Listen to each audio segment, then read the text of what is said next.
The light shines in the darkness, John tells us, and the darkness cannot overcome it. The light that stands beyond time, pierces through time, measures time.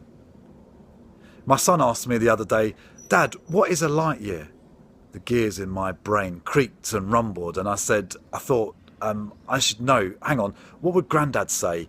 A light year is the distance light travels in a year. An answer Brian Cox would be proud of. And as I said it, it blew my mind that A, light travels. B, my mind unravelled as I realised that C, we measure distance by light. Sorry, suddenly everything has got complicated, so park that thought. We're supposed to be talking about a God, endangered, enmangered, unstable in a stable cradle, truth mixed up with fable, and then we just go home, right? It's just the light. Light that measures time itself, unveiling the cosmos, spinning through the universe. In the beginning, God created the world with a word, and the light was born, and shone, and shines. Shines now brighter than ever before. The light is here appearing, embodied, enfleshed. He who controls space and time is time, arrives just in time to save the world with his big hearts. Well, actually, hearts he has too. Hang on, I'm getting confused with Doctor Who. Doctor who spins through time in a small blue box, which is itself a timely paradox, because the one thing we know about the Doctor's TARDIS is it's bigger on the inside. It's bigger than it looks. So bear with me and indulge my crazy thought, because I don't think we're as far from the manger as we ought to be. The tiny baby, the newborn son, all cute and screamy with a dirty bum and a beautiful smile, so fragile, yet all eternity is held in that baby's soft skin. To look into his eyes is like opening the door of the TARDIS. You'd just be blown away. Mary, did you know? He's not a Time Lord, but he is the Lord of time. He is not light, but he is the Lord of light and all the distance it travels. And yet there's a danger of being over-triumphant, coming out in an enthusiastic rant.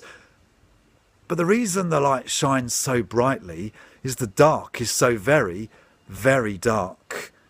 Out there in time and space, the world the child embraced as he embraced his mother is so very, very dark. Jesus, born into an overtaxed authoritarian system, ruled by a king who collected up all the other babies in Bethlehem and killed them. As Mary and Joseph with Jesus had to flee to Egypt, where they were Middle Eastern refugees, which is another timely paradox without the blue box to protect it from reality. The world we live in is a dark, dark place at times, and at Christmas we can pretend everything shimmers and shines when it doesn't. It really doesn't.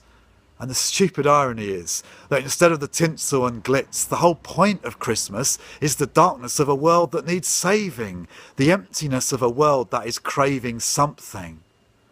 Syria, Paris, the crisis of ISIS can't be solved by banter with Santa and a comedy jumper, but only by the light that looks so fragile, like a tiny wick that flickers in the slightest wind. But look carefully, closely, deeply. Open the door and look. It's brighter on the inside. This light of the world, the wick that flickers, burns brighter than 1,000,000 candles, more than we could handle. We've travelled on a timeline unravelled through space, following light from its source in the heavens to a place in time, to a baby that cries and whines and yet holds the divine timeline in its eyes. It's that baby again.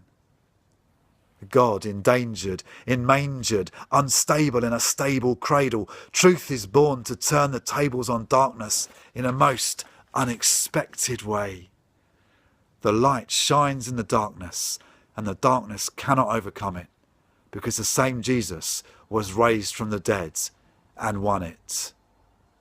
It's brighter on the inside.